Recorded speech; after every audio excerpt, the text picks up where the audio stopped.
දසදහස් ගණන් චීවරධාරීන් ගුරු පියවරුන් ගුරු මෑණිවරුන් ඔබෙන් විශාල මුදලක් ලබාගෙන ඔබව මුලා කළාද? සාධාරණ මුදලකට ඔබගේ ඕනෑම ගැටලුවක් විසඳා දෙන සරෝජා ගුරු මෑණියෝ. පෙරවන් සරණයි සුබ දවසක් ඔබ සියලු දෙනාට. සත්‍ය අසත්‍ය සොයාගෙන යන ගමනේ ගුරුකන් ශාස්ත්‍රය පිළිබඳ වැඩිදුර තොරතුරු දැන ගැනීමට මම අදත් පැමිණියා කුරුණෑගල අතුගල් පුරවරියේ ගිරිඋල්ල කියන ප්‍රදේශයට පාරම්පරික සරෝජා ගුරු මෑණිය සමග කතා බහ කරලා මේ ගුරුකන් ශාස්ත්‍රය පිළිබඳ වැඩිදුර තොරතුරු දැන ගැනීමට. පෙරවන් සරණයි ගුරු මෑණියනි, ඔබතුමියත් සමග කතා බහ කිරීමට පැමිණිය. ඔබතුමිය ගැන විස්තර ටිකක් අපිට සඳහන් කරන්න පුළුවන්. පෙරවන් සරණයි දරුවෝ, මම සරෝජා ගුරු මෑණියෝ. මගේ දේවස්ථානයේ පිහිටලා තියෙන්නේ අතුගල් පුරවරියේ ගිරිඋල්ල ප්‍රදේශයේ. එතකොට මෑණියනි, තව දෙයක් දැන් අපිට අසන්න දකින්න නොයෙක් ආකාරයේ ගුරුකන් ශාස්ත්‍රය පිළිබඳ අපිට දකින්න ලැබෙනවා. අපි ඒ ගැන තොරතුරු දැනගන්න කලින් මම කැමතියි ඔබතුමිය ගැන ඉස්සෙල්ලාම විස්තරයක් දැනගන්න. ඔබතුමිය කොච්චර කාලෙකින් මේ ගුරුකන් ශාස්ත්‍රය කරගෙන යනවද? කාගෙන්ද මේ ගුරුකන් ශාස්ත්‍රය ඔබතුමියට ලැබුණේ? කොහොමද ඒ විස්තර ටික මට දැනගන්න පුළුවන්ද? මම වසර 15ක සිට තමයි මේ ගුරුකන් ශාස්ත්‍රය කරගෙන යන්නේ. මගේ පියාගෙන් තමයි මට මේ දායාදය ලැබුණේ. මම කරන්නේ නීච කුල බන්ධනයේ රොඩි දහනේ ගුරුකන් තමයි මම කරන්නේ. මම ලංකාවේ ඉන්න දරුවන්ට නෙවෙයි පිටරට ඉන්න දරුවන්ට පවා අසරණ දරුවන්ට මුදල් කිසිම මුදලක් ගන්න නැතුව තමයි හැම අසරණ දරුවෙකුට පිට වෙන්නේ. ඔව්. එතකොට ගුරු මෑණියනි, මෑණියෝ අඳුනත් බලලා වැඩ කටයුතු කරනවා කියලා මට දැනගන්න ලැබුණා. කොහොමද මෑණියනි අඳුන බලලා වැඩ කටයුතු කරන්නේ? ඔව් දරුවෝ, මේ තමයි අඳුන. මගේ අඳුන තමයි මේ අසරණ දරුවන්ට මම පිට වෙන්නේ. මේ අඳුන බලලා තමයි S2කින් දැකලා කන් දෙකෙන් ඇහුවා සමානව මම අඳුන බලලා කියනවා. දරුවගෙන් කිසිම විස්තරයක් අහලා නෙමෙයි මම අඳුන කියන්නේ. පිටරට ඉන්න දරුවන්ටත් මම අර වසී ගුරුකන් කිව්වා සමානව නම් ෆොටෝ දැම්මහම ඒ දරුවන්ගේ විස්තර මට අඳුන බලලා කියන්න පුළුවන්. ලංකාවෙත් එන්න බැරි, මගේ දේවස්ථානයට එන්න බැරි දරුවෝ ඉන්නවා.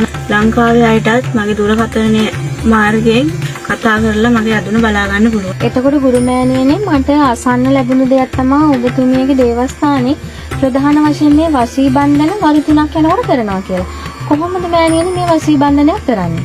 ඔව් දරුවෝ, මම වශී බන්ධන කරනවා. මම අනිත් සෑම දිනෙකටම අභියෝගයක් කරනවා. මම වශී බන්ධන වරු 3ක් යන්න කලින් මම වශී බන්ධන කරලා දෙනවා. ඔව්. එතකොට මෑණියනි, ඔබතුමිය කියනවා අනිත් අයට අභියෝග කරලා මේ වශී බන්ධන කරන්න පුළුවන් කියලා. කොහොමද එහෙම වශී බන්ධනයක් කරන්නේ? වශී බන්ධනයක් කරන්න දරුවෝ, මට ඒ අදාළ කෙනාගේ නම් දෙකයි, ෆොටෝ දෙකයි, උපන්දින දෙකයි අවශ්‍ය වෙනවා. මම මේ දේවාලේ සත්‍ය කරලා කියනවා මගේ මේ දේවාලේ මම වරු 3ක් යනකොට අවශ්‍ය පූජා භාණ්ඩ ටික මගේ ඒ දේවල් හදලා කරලා ඒ අවශ්‍ය දේවල් අවශ්‍ය විදියට කරලා දීලා මම වරු 3 යනකොට ඒ වශී බන්ධනය කරලා දෙනවා. ඔව්. එතකොට මෑණියනි, දැන් මෑණියෝ දෙක කතා බහ කරනකොට මුලින්ම අපිට අහන ලැබුණ දෙයක් තමයි කිසිම මුදලක් ගන්න නැතුව ඔබතුමිය ගුරුකන් ශාස්ත්‍රයේ වැඩ කටයුතු කරනවා කියලා. එතකොට ඒ වගේම තමයි අද කාලේ ඉන්න ගුරුකන් ශාස්ත්‍රයේ මුදලට විකුණගෙන කන අය සාමාන්‍ය අපි කතාවට කියනවනේ. එතකොට කොහොමද ඒ අයට අභියෝගයක් කරන්නේ? මොන වගේ අදහසක්ද ඒ අය ගැන ඔබතුමියට තියෙන්නේ? මම දරුවෝ අම්මා කෙනෙක් වගේ තමයි අසරණ දරුවන්ට පිට වෙන්නේ. ගෑනු දරුවන්ට පවා මෙතන අඩාගෙන කරගෙන එනකොට මම කිසිම මුදලක් ඒ දරුවන්ගෙන් ගන්න නැහැ. එතකොට ගුරු මෑණියෝ හැල්ලු කරලා කතා කරනවා නෙමෙයි. මට දැනගන්න ඕනේ දැන් මෑණියන්ට දැන් කිව්වොත් මට කෙනෙක් මට දැන් වශී කරලා දෙන්න කියලා. මෑණියන්ට පුළුවන් ද වශී කරලා දෙන්න? ඔය දරුවාට පිස්සුද? මගේ මේ දේවාලයට ඇවිල්ලා, මගේ මේ දේවස්ථානයට ඇවිල්ලා මගේ මේ ගුරුකන් ශාස්ත්‍රය හැල්ලුවට ගන්නවද? එහෙම වශී බන්ධන කරන්න බෑ දරුවෝ. ඔයා මේ කියන පළියට එහෙම වශී බන්ධන කරන්න බෑ. මොකද දරුවෝ දැන් ඔයාගේ හිතේ කැමති කෙනෙක් ඉන්නවා නම් ඒ කෙනාගේ නමයි මේ ෆොටෝ එකයි උපන්දින ටිකයි මට දෙන්න දරුවෝ. එතකොට මම ඔයාට වශී බන්ධනය කරලා දෙන්නම්. ඔයා මේ හිතේ එකක් නැති කෙනෙක් ගැන කියලා මට වශී බන්ධන කරන්න බෑ දරුවෝ. නෑ මෑණියනි, මම මෙහෙමයි ඔබතුමියගෙන් එහෙම මෑණියෝ හැල්ලු කළා නෙමෙයි. මට දැනගන්න ඕනේ උනේ මෑණියනි මේ ගුරුකන් ශාස්ත්‍රයේ ඒ විදිහටත් වැඩ කටයුතු කරන්න පුළුවන්ද කියලා විතරයි. ඒ විදිහට මේ වැඩ කටයුතු කරන්න බෑ දරුවෝ. මොකද හිතක දෙන්නගේ පොඩි හරි හිතක කැමැත්තක් තියෙන්න ඕනේ වශී බන්ධනයක් කරන්න. ඔයා අරයව මට කතා කරලා දෙන්න, මෙයාව මට වශී කරලා දෙන්න කිව්වොත් මට ඒක කරන්න බෑ දරුවෝ. ඔයාගේ හිතේ කැමති කෙනෙක් ඉන්නවා නම් ඔයා ඒ දරුවාගේ උපන්දිනේ ෆොටෝ එකයි ගහන් දෙන්න මම ඔයාලා වර 3ක් යනකොට සාර්ථක කරලා දෙන්න. එතකොට ගුරු මෑණියෝ කිව්ව විදිහට මේ ගුරුකන් ශාස්ත්‍රයේ වැඩ කටයුතු ඔබතුමියට වර 3න් වශී බන්ධන කරන්න පුළුවන්. එතකොට ලංකාවේ විතරක් නෙමේ ගුරු මෑණියනේ මේ ගුරුකන් ශාස්ත්‍රයේ වැඩ කටයුතු කරන්නේ. පිටරට ඉන්නවා මේ සම්බන්ධයෙන් ගුරුකන් ශාස්ත්‍රයේ වැඩ කටයුතු කරන. ඒතකොට ඒ අයටත් මුහුදෙන් ඊතර ඉන්න අයටත් ඔබතුමියට පුළුවන් ද මේ වර 3න් මේ ප්‍රතිඵල ලබා දෙන්න? ඔව් දරුවෝ මට පුළුවන්. මම කිව්වානේ මුලිනුත් මට ඒ වර 3 යනකොට මට ඒ හැමදේම කරන්න පුළුවන් කියලා. මං වශී ගුරුකම් විතරක් නෙමේ දරුවෝ හදිහුණියා, ගෙවල් ආරක්ෂා කිරීම, බන්ධන කැපීම්, කලු කුමාර දෝෂ, නඩු හබජය වලට දැන් පිටරට අනන්ත දුක් විඳිනවා දරුවෝ රට ගිහිල්ලා. එයාලට මේ පඩියක් පවා මුදලක් පවා ගන්න බැරි අය ඉන්නවා.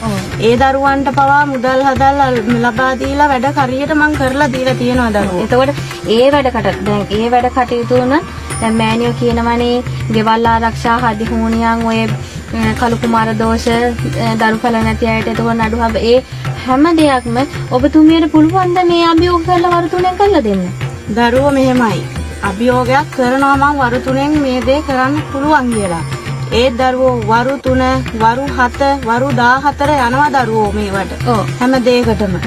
වශී ගුරුකම් අනිවාර්යෙන් වරු 3න් පුළුවන් දරුවෝ. හදිහුණියන් ගෙවල් ආරක්ෂා කිරීම ඉතින් වරු 7 වරු 14 ඒ කාල සීමාව තමයි යන්නේ දරුවෝ.